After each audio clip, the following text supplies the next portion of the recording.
Hi everyone, നമ്മൾ ചിന്തിക്കുന്നത് Genesis chapter 40 ആണ്, 40 അധ്യായം. അവിടെ യോസെഫ് കാരാഗ്രഹത്തിൽ കിടക്കുമ്പോൾ അവിടെ നടക്കുന്ന ചില സംഭവങ്ങൾ നമുക്ക് അവിടെ കാണാൻ സാധിക്കും. യോസെഫ് ഒരു തെറ്റും ചെയ്തിട്ടില്ല, പക്ഷെ താൻ അവിടെ കാരാഗ്രഹത്തിൽ തന്നോട് കിടക്കുകയാണ്. അങ്ങനെ കാരാഗ്രഹത്തിൽ കിടന്നപ്പോൾ, ജയിലിൽ കിടന്നപ്പോൾ താൻ അവിടെ വെച്ചും ദൈവം തന്നെ അനുഗ്രഹിച്ചു. താൻ ജയിലിലെ ഒരു അഡ്മിനിസ്ട്രേറ്റർ പോലെ താൻ ജയിലിൽ കിടക്കുകയാണെങ്കിൽ കൂടി കൂടെയുള്ള തടവുകാരുടെ കാര്യങ്ങളൊക്കെ നോക്കുന്ന ഒരു ചുമതലയിലേക്ക് താൻ എത്തിച്ചേരുവാനിടയായി തീർന്നു എന്ന് നമ്മൾ അവിടെ കാണുന്നുണ്ട്. പിന്നെ ഈ സെയിം അദ്ദേഹത്തെ തന്നെ യോസെഫ് 2 സ്വപ്നങ്ങൾ വ്യാഖ്യാനിക്കുന്നതായിട്ട് കാണുന്നുണ്ട്.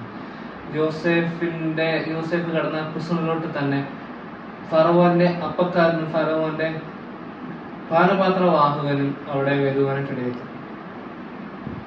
അവർ ഫറവോനോട് എന്തോ കുറ്റം ചെയ്തു. അത് എന്ത് കുറ്റമാണെന്ന് നമുക്കറിയില്ല, പക്ഷെ അവരെന്തോ ഒരു മിസ്റ്റേക്ക് അവിടെ ചെയ്തു. അതിന്റെ ആ ഒരു കോപത്തിൽ, ആ ദേഷ്യത്തിനാണ് ഫറവോൻ അവരെ രണ്ടുപേരെയും ജയിലിലേക്ക് വിടുവാനിടയായി തീർന്നു. അവര് ജയിലിലേക്ക് വന്നു. പക്ഷെ ജയിലിൽ വന്നതിന് ശേഷം അവർക്ക് സ്വപ്നം വരുവാനിടയായി തീർന്നു. അപ്പോൾ ആ സ്വപ്നം യോസെഫ് അവിടെ വ്യാഖ്യാനിച്ചു കൊടുക്കുകയാണ് ചെയ്യുന്നത്. അവിടെ പാനപാത്രവാഹകൻ താനൊരു മുന്തിരി കണ്ടു, അത് 3 കൊമ്പുകളായിട്ട് വിരിയുന്നത് കണ്ടു. താൻ അവിടെ മുന്തിരി പിഴിഞ്ഞ് താൻ അവിടെ ഫറവോന്റെ കപ്പിൽ കൊടുക്കുന്നു, ഫറവോന്റെ കയ്യിൽ കൊടുക്കുന്നതായിട്ട് താൻ സ്വപ്നം കണ്ടു. അതുപോലെ തന്നെ അപ്പത്തിന്റെ വ്യക്തി കണ്ട താൻ 3 കൊട്ടയപ്പം താൻ തലയിൽ വെച്ചുകൊണ്ട് പോകുമ്പോൾ പക്ഷികളൊക്കെ വന്ന ഏറ്റവും മുകളിലുള്ള കൊട്ടയിലെ അപ്പങ്ങൾ പക്ഷികൾ കുത്തി തിന്നുന്ന കാര്യമാണ്. അപ്പോൾ യോസെഫ് അത് രണ്ടു പേർക്ക് അത് വ്യാഖ്യാനിച്ചു കൊടുക്കുന്നുണ്ട്. യോസെഫ് പാനപാത്രവാഹകനോട് പറഞ്ഞു 3 ദിവസം കഴിയുമ്പോഴേക്കും ഫറവോൻ പാനപാത്രവാഹകനെ അവിടെ നിന്ന് എടുക്കും, തന്നെ പഴയ സ്ഥാനത്തിലേക്ക് പാനപാത്രവാഹകനെ ആക്കും എന്നാണ് പറയുന്നത്. പക്ഷെ ആ അപ്പത്തിന്റെ ആളോട് പറയുന്നു 3 ദിവസം കഴിയുമ്പോൾ ഫറവോൻ അദ്ദേഹത്തെ ജയിലിൽ പുറത്തിറക്കും, പക്ഷെ അദ്ദേഹത്തെ കൊല്ലുകയാണ് ചെയ്യുന്നത്. കൊന്നിട്ട് തന്നെ തൂക്കിയിടുകയാണ് ചെയ്യുന്നത്. തന്റെ മാംസത്തിൽ നിന്നും പക്ഷികൾ വന്ന് കുത്തിത്തിന്നുള്ള കാര്യങ്ങൾ. അപ്പൊ അതുപോലെ തന്നെയാണ് സംഭവിക്കുന്നത്. അത് 3 ദിവസം കഴിഞ്ഞ് ഫറവോന്റെ ബർത്ത്ഡേ ആയിരുന്നു. ഫറവോന്റെ ബർത്ത്ഡേ ആയതുകൊണ്ട് തന്നെ ഫറവോൻ ഒരാളോട് കരുണ കാണിക്കുന്നു, മറ്റേ ആൾക്ക് ശിക്ഷ കൊടുക്കുന്നു. അതുപോലെ തന്നെ യോസെഫ് സ്വപ്നത്തിൽ വ്യാഖ്യാനിച്ച പോലെ തന്നെ പാനപാത്രവാഹകനെ തന്റെ പഴയ സ്ഥാനത്തിലേക്ക് ആക്കുകയും ചെയ്യുന്നു. പക്ഷെ ഈ അപ്പക്കാരനെ കൊന്നു കളയുന്ന ഒരു കാര്യം അവിടെ കാണുന്നു. പക്ഷെ ഇതെല്ലാം കഴിഞ്ഞതിന് ശേഷം യോസെഫ് ഒരു കാര്യം പറയുന്നുണ്ട്. പാനപാത്രവാഹകനോട് പറയുന്നത്, നീ ഫറവോനോട് എന്നെപ്പറ്റി നല്ല കാര്യം പറയണം, ഞാനൊരു തെറ്റും ചെയ്യാനാണ് വന്നിരിക്കുന്നത്, എന്നെ എവിടെയെങ്കിലും വിറ്റ് കളഞ്ഞാണ്, എന്നെപ്പറ്റി നല്ല കാര്യങ്ങൾ പറയണം, എന്നെ ഇവിടെ നിന്ന് ഇറക്കാൻ സഹായിക്കണമെന്ന്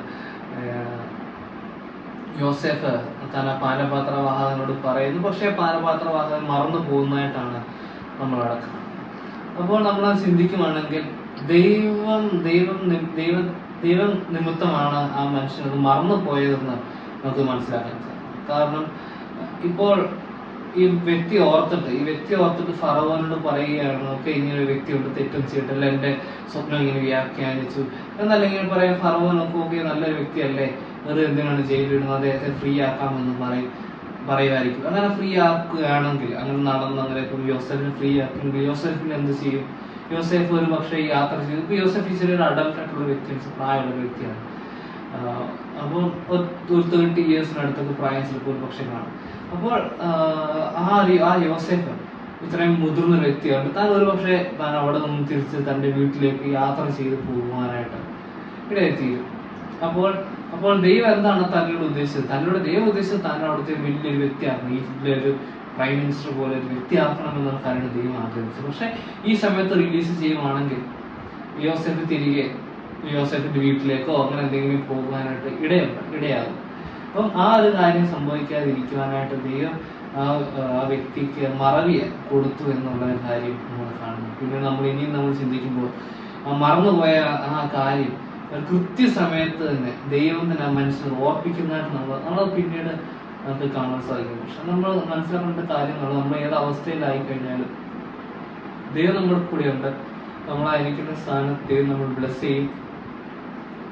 അത് നമ്മൾ കിട്ടുന്ന അനുഗ്രഹം അവർ ചുറ്റുമുള്ളവർക്കും അവർക്കും കൂടെ അവർക്കും അതൊരു അനുഭവിക്കുവാനായിട്ട്, നമുക്ക് അനുഭവിക്കുന്നത് ഒരു പക്ഷെ അനുഭവിക്കാൻ പറ്റുന്നില്ല, പക്ഷെ അവർക്കും ഒരല്പമൊക്കെ അവർക്കും ഏതൊക്കെ രീതിയിൽ അവർക്ക് അനുഗ്രഹം ലഭിക്കുന്നുണ്ട്, അവർക്കും അല്ലെങ്കിൽ അനുഗ്രഹമായി മാറുവാനായിട്ട് നമ്മളിടയായി തീരും എന്നുള്ള കാര്യം നമ്മൾ മനസ്സിലാക്കുക. അതുപോലെ രണ്ടാമത്തെ കാര്യം എന്നുള്ളത്, ദൈവത്തിന് എല്ലാ കാര്യത്തിലും ഒരു പർപ്പസ് ഉണ്ട്. യോസേഫിന്റെ ആഗ്രഹം അവിടെ പറഞ്ഞു. തന്റെ ആഗ്രഹം എങ്ങനെയെങ്കിലും തനിക്ക് ജയിലിൽ നിന്ന് പുറത്തിറങ്ങണം എന്നുള്ള ആഗ്രഹമായിരുന്നു തനിക്കുണ്ടായിരുന്നത്. അതുകൊണ്ട് താൻ ആ കാര്യം പറഞ്ഞു. പക്ഷെ ദൈവം പാനപാത്ര മകനെ അത് മറന്നുപോകാൻ ഇടയായി തീർന്നു.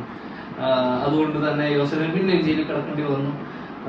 പക്ഷെ യോസേഫ് ആ സമയത്ത് ജയിലിൽ കിടന്നുകൊണ്ടാണ് തനിക്ക് പിന്നീട് ഈജിപ്തിന്റെ വലിയൊരു ഫറവോൻ കഴിഞ്ഞ അടുത്ത സ്ഥാനത്തിലേക്ക് താൻ അയച്ചു തരുവാനായിട്ട് ഇടയായിരുന്നു. ഇപ്പോൾ നമ്മൾക്കും ദൈവം പല പ്ലാൻസും വെച്ചിട്ടുണ്ട്. നമ്മൾക്കത് ഒരു പക്ഷെ നമുക്കറിയില്ല, നമുക്കറിയത്തില്ല. മാത്രമല്ല കുറച്ച് സമയം നമുക്ക് തന്നെ ക്ഷമ വസിക്കും, ഇതെന്തുകൊണ്ടായിരുന്നു ഇങ്ങനെയൊക്കെ സംഭവിക്കുന്നതെന്നാണ്. പക്ഷെ ഇതിന്റെ എല്ലാ അവസാനം എന്തോ നല്ല കാര്യം നമുക്ക് വേണ്ടി ദൈവം വെച്ചിട്ടുണ്ട്. അതിനായിട്ട് യോസേഫ് കാത്തിരുന്ന പോലെ നമുക്കും കാത്തിരിക്കാം. ഈ ചിന്ത നമ്മളെ സഹായിക്കട്ടെ. ദൈവത്തിന് നാം മാത്രം.